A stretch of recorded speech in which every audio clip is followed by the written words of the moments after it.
So hello guys, welcome to coding India. ये हमारा web development series का अगला लेक्चर है।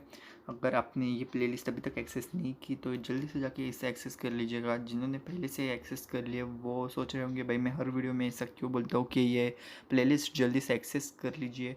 ये मैं हर वीडियो में इसलिए कहता हूँ क्योंकि भाई बहुत इंपॉर्टेंट प्लेलिस्ट है ये। अगर आपने पहले से देख ली तो आपको बहुत कुछ आइडिया आ जाएगा कि क्या होता है, मतलब सब कुछ कैसे वर्क करता है।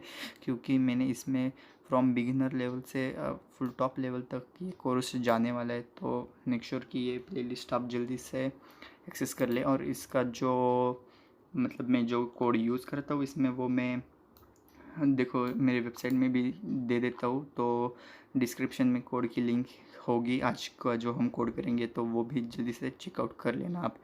So without wasting any more time हम शुरू करते हैं आज की कोडिंग के लिए। तो देखो हमेशा की जैसे हम एक फ़ोल्डर चूज़ कर लेंगे हमारा, और यहाँ से मैं विजुअल स्टूडियो कोड ओपन कर लेता हूँ मेरा। तो देखो मेरा विजुअल स्टूडियो कोड भी ओपन हो चुका है। ये 224 तक हमने कर लिए है। तो आज की वीडियो में हम बेसिकली क्या सीखने वाले हैं, तो आज की वीडियो में हम सीखने वाले हैं कि आईडीज़ एंड क्लासेस होते क्या हैं। तो चलो मैं एक जल्दी से एक मतलब एक HTML फाइल बना लेता हूँ जिसका नाम मैं रखूँगा tut5.html और इसे एंटर कर देता हूँ। तो देखो ये एक हो चुकी है मेरी फाइल क्रिएट।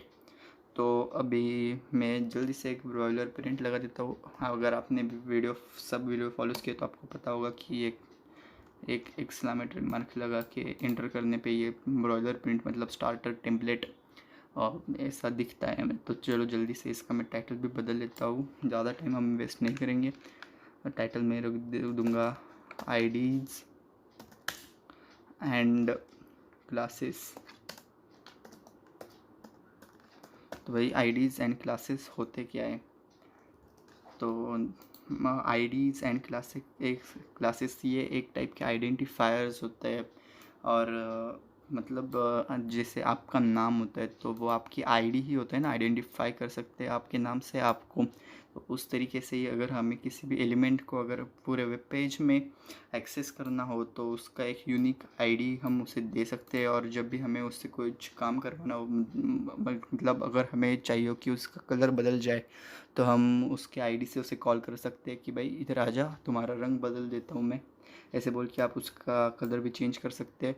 और क्लासेस क्या होता है, तो ये मेन डिफरेंस है इन दोनों में कि आईडी एक यूनिक होता है। पूरे एक वेबसाइट में एक ही आईडी हो सकता है एक एलिमेंट को। मतलब अगर देखो मैंने ये H1 बना दिया, समझो H1 मतलब हेडिंग 1, एंड इसका नाम दे दिया हेडिंग।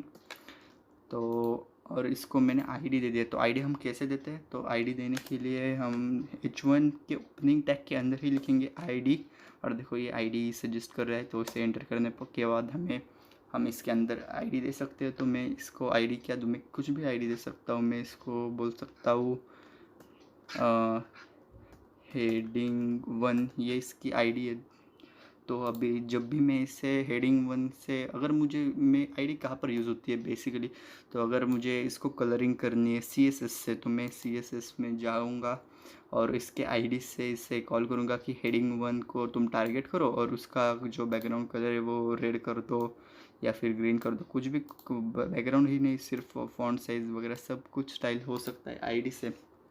तो आईडी क्या होता है, आईडी एक यूनिक ही होती है सबकी।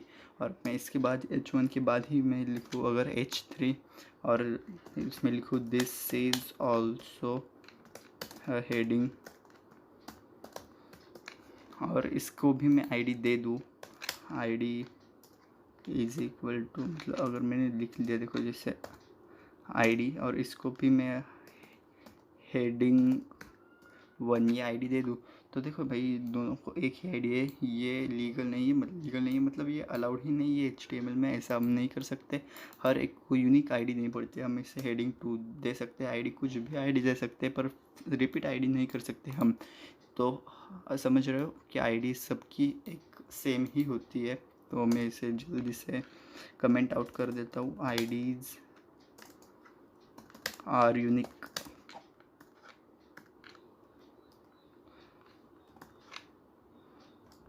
Unique throughout the website मतलब ये जो होती है आईडीज़ वो throughout the website unique ही रहती है। किसी भी दूसरे एलिमेंट को सेम आईडी से हम नहीं कॉल कर सकते, तो गड़बड़ हो जाएगी बड़े वाली। तो फिर अगर हमें पूरे के पूरे ग्रुप को अगर एक साथ कॉल करना हो, मतलब एक साथ हमें पूरे के पूरे ग्रुप को मतलब देखो मेरे पास 4-5 हेडिंग्स है और मुझे सबको एक साथ ही बैकग्राउंड कलर मुझे उनका चेंज करना है, या फिर मुझे उनकी फ़ॉन्ट स्टाइल चेंज करनी है, फ़ॉन्ट साइज़ चेंज करना है एक साथ। मैं नहीं चाहता कि मैं हर एक को सेपरेट सेपरेट आईडी दूँ। तो मैं क्या यूज़ करूँगा, मैं क्लासेस का यूज़ करूँगा।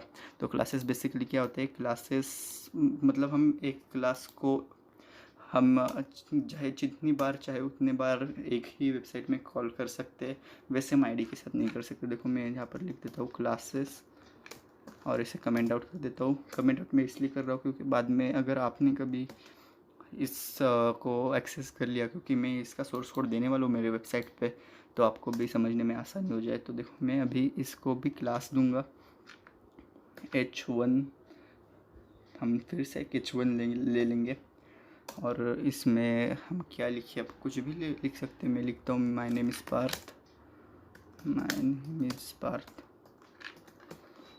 तो मैं इसको क्लास दूंगा। क्लास कैसे दे, तो देखो मैं क्लास दूंगा इसको इस तरीके से, कुछ क्लास लिख के मैं एंटर प्रेस कर दूंगा और देखो मैं इसको क्लास का कुछ भी नाम दे सकता हूँ, जैसे h-1 मतलब हेडिंग वन, ऐसे कुछ भी क्लास का नाम है, आप क्या कुछ भी दे सकते हो। आपका खुद का नाम दिया तो भी चलेगा। क्लास मतलब बेसिकली देखो आपके स्कूल में अलग अलग क्लासेस होंगे, मतलब डिविजन्स को हम भी क्लासेस बोल सकते हैं। तो उसमें बहुत सारे स्टूडेंट्स होंगे, मतलब अज्यूम करो आपके क्लास में 70 स्टूडेंट्स है और मैं कहूँ कि आपके क्लास को अभी ग्राउंड पे जाना है, तो आपका सारे का सारा क्लास ग्राउंड पे जाएगा। पर अगर मैं बोलूँ स्पेसिफिकली कि देखो भाई अक्षय, तो मैं प्रिंसिपल ने बुलाया, तो सिर्फ अक्षय नाम का ही आदमी, ये लड़का स्टूडेंट प्रिंसिपल के पास जाएगा। वैसे ही होता है अगर मैं आईडी को यूनिक होता है, जैसे ये मतलब आप समझ ही रहे होंगे, वैसे ही वेबसाइट में होता है। देखो आईडी से हम सिर्फ एक ही को टारगेट कर सकते हैं और क्लासेस से हम पूरे के पूरे क्लास को टारगेट कर सकते हैं। इसके अंदर हम बहुत कुछ दे सकते हैं। देखो मतलब ये अभी h1 के अंदर है, ये वो निकल देता हूँ क्लास, क्योंकि हमें बहुत सारे लोगों को एक साथ टारगेट करना है। इसलिए हम एक डिवीज़न लेंगे। देखो हमारे डिविजन्स जिस तरह से मतलब जैसे हमारे डिविजन्स होते हैं, ये सिर्फ सेम वैसे क्या वैसा ही है। मैं लिखूँगा डिव, और ये देखो यही तो खासियत है विजुअल स्टूडियो कोड की, सिर्फ डिव लिखने के बाद उसका को क्लोजिंग टैग भी आ गया। इसके क्लोजिंग टैग को मैं नीचे ले आता हूँ। तो देखो अब ये डिव है, तो मैं इस डिव का क्लास रख दूँगा इस कंटेनर, नहीं तो भी आपको कुछ भी दे सकते हो नाम में, तो ठीक है मेरा ही नाम दे देता हूँ। उस क्लास को पार्थ नाम दे देता हूँ। खुद का नाम तो वैसे देते नहीं, कुछ भी रख सकते हो आप इसका नाम। जैसे फिर देखो पिछली बार लिया था वही लेंगे h1। तो इस क्लास का नाम है अभी h1 और इसके अंदर जितने भी कंटेंट्स होंगे, मतलब h2 हो गया, तो माय नेम इज़ अक्षय लिख देता हूँ इधर। My name is Akshay. तो अभी अगर मैं स्टाइल करूँ क्लास को लेके, तो इसमें के अंदर जितने भी कंटेंट्स होंगे, देखो मैं इसको और 2 बार रेप्लिकेट कर देता हूँ। देखो इसमें बहुत सारे कंटेंट है, क्योंकि एक क्लास है बड़ा। अगर हमको सबको एक साथ स्टाइल करना हो, तो मैं ये हर एक को एक आईडी देके उसको कोड नहीं कर मतलब नहीं करूँगा, ये लॉजिकली नहीं है। क्यों करें हम, हमारे पास क्लास का एक फंक्शन अवेलेबल है, तो हम क्यों हर एक को एक यूनिक आईडी दे और उसके लिए सेपरेट कोड लिखते बैठे, तो ये तो लॉजिकल नहीं है ना। तो इसलिए हम एक ही क्लास के अंदर सबको बिठा देंगे और उनको बोलेंगे कि तुम्हारा कलर हम चेंज करना चाहते हैं ग्रीन में, या फिर कुछ भी हम एक साथ ही इनके साथ ट्रीट कर सकते हैं। तो यही डिफरेंस होता है आईडी और क्लासेस में। आईडीज़ यूनिक होते हैं और क्लास को हम चाहे एक वेबसाइट में कितनी भी बार कॉल कर ले, वो हमें हर बार मदद करने के लिए आता ही रहता है। तो देखो मैं इसको एक बार लाइव सर्वर पे आपको ओपन करके दिखाता हूँ। अगर आपको नहीं पता लाइव सर्वर क्या है, तो फिर से बता रहा हूँ, पिछली वाली मेरे जो वीडियोज़ है वो जाके देखो, आपको सब कुछ समझ में आ जाएगा। तो ये अभी बहुत सारा मतलब क्या हो रहा है कुछ पता नहीं चल रहा। मैं इधर एक बार ब्रेक टैग्स लगा देता हूँ, इससे ये ब्रेक हो जाएंगे।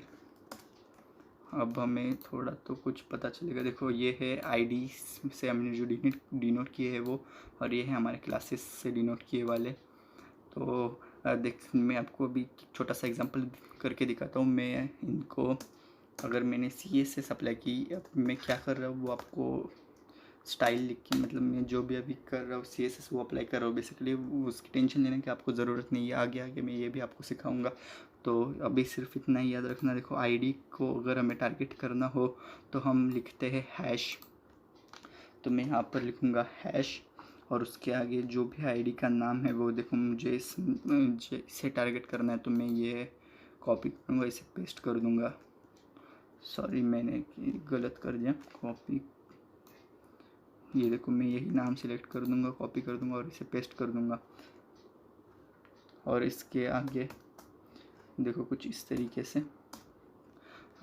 ये क्या है, ये कुछ नहीं है, अभी मैं सिर्फ आपको दिखा रहा हूँ कि आईडी को टारगेट कैसे करते। तो याद रखना आईडी को हैश लिख के टारगेट करते हैं। और उसका अभी मैं करूँगा कलर जो है उसका कर दो रेड कर दो। तो देखो रेड। तो अब देखना सिर्फ स्पेसिफिकली जो ये हेडिंग 1 है, हेडिंग 1 मतलब हमारा H1, और H1 में क्या है, हमने सिंपली हेडिंग लिखा है। तो सिर्फ इस हेडिंग का कलर लाल होना चाहिए। देखते हैं ऐसा हुआ है कि नहीं। तो देखो सिर्फ हेडिंग जो लिखा था उसका ही कलर रेड हो चुका है। तो हमने सिर्फ एक यूनिक कंटेंट को ही टारगेट किया और सिर्फ उसी का कलर चेंज किया। तो ये बहुत यूज़ होता है जब हम जावास्क्रिप्ट यूज़ करते हैं। तो ये एक बहुत इंपॉर्टेंट है आईडीज़ एंड क्लासेस के कंसेप्ट। पर जनरली हम तो बहुत बार क्लासेस ही यूज़ करेंगे, आईडी रेयरली यूज़ करेंगे, मतलब करेंगे नहीं, ऐसा कुछ बात नहीं है, पर जावास्क्रिप्ट में इसका ज़्यादा यूज़ होगा मेरे हिसाब से। तो देखो अभी मैंने आईडी को कैसे टारगेट करने का है वो बताया। अभी मैं इसको भी कैसे टारगेट करते हैं वो भी बताता हूँ आपको। उससे पहले थोड़ा सा अच्छा दिखने के लिए तो अभी मुझे आपको दिखाना है क्लासेस को टारगेट करके आप कैसे CSS लिख सकते हो। तो देखो इसका नाम है H1। तो उसको टारगेट करने के लिए पूरे के पूरे क्लास को अब मैं टारगेट करने वाला हूँ। तो अब मैं लिखूँगा हैश नहीं लिखूँगा, मैं अब डॉट लिखूँगा और उसके सामने उसका जो क्लास का नेम था वो मैंने पेस्ट कर दिया और इनटू करली ब्रैकेट। और अब मैं जो चाहे वो इनके साथ कर सकता हूँ। मैं अभी इनका सबका कलर चेंज करना चाहता हूँ। अब मैं रेड नहीं करूँगा, अब मैं ग्रीन करूँगा ताकि आपको समझने में आसानी हो जाए। देखो ग्रीन। तो अब क्या होना चाहिए, H1 क्लास के अंदर, ये देखो डॉट मतलब क्लास, हैश मतलब आईडी। तो डॉट H1 के अंदर जितना भी सारे कंटेंट है उन सब का कलर ग्रीन हो जाए। ऐसे मैंने कमांड तो अभी लगा दिए, Ctrl+S से सेव कर दिया। ये बहुत ही इम्पोर्टेंट स्टेप है, अगर आपको नहीं पता तो भाई ये सेव करते चलो। तो देखो मैं देखता हूँ क्या है, क्लास H1 के अंदर ये सब कंटेंट है। मेरा नाम पार्थक, मेरा नाम अक्षय, ये सब इंग्लिश में लिखा है यहाँ पर। तो इन सब का कलर ग्रीन हो जाना चाहिए। चलो देखते हैं। तो देखो हो चुका है, इन सब का कलर ग्रीन हो चुका है। तो आई होप कि आपको भी पता चल गया होगा आईडीज़ क्या होते हैं और क्लासेस क्या होते हैं। तो बेसिकली क्लासेस की मदद से क्या हुआ, मुझे आसानी हुई। मुझे हर बार हर एक एलिमेंट को यूनिकली उसके आईडी टाइप करने की ज़रूरत नहीं पड़ी, और उसके लिए ऐसे सेपरेट कोड लिखने की भी ज़रूरत नहीं पड़ी। मैंने सिर्फ एक ही इतने 2 लाइन लिखी और इतने सारे कंटेंट का कलर एक साथ चेंज कर लिया। सिर्फ कलर ही नहीं, हम बहुत कुछ कर सकते हैं, वो हम आगे देखेंगे। तो फिर से मैं आपको एक बात बता रहा हूँ कि अगर आपने अभी तक ये प्लेलिस्ट एक्सेस नहीं की है तो भाई ज़रूर से एक बार ये प्लेलिस्ट एक्सेस कर लेना। आगे भी इससे भी बहुत अमेजिंग वीडियोस आने वाले हैं। हम बहुत ही बड़े बड़े प्रोजेक्ट्स भी बनाने वाले।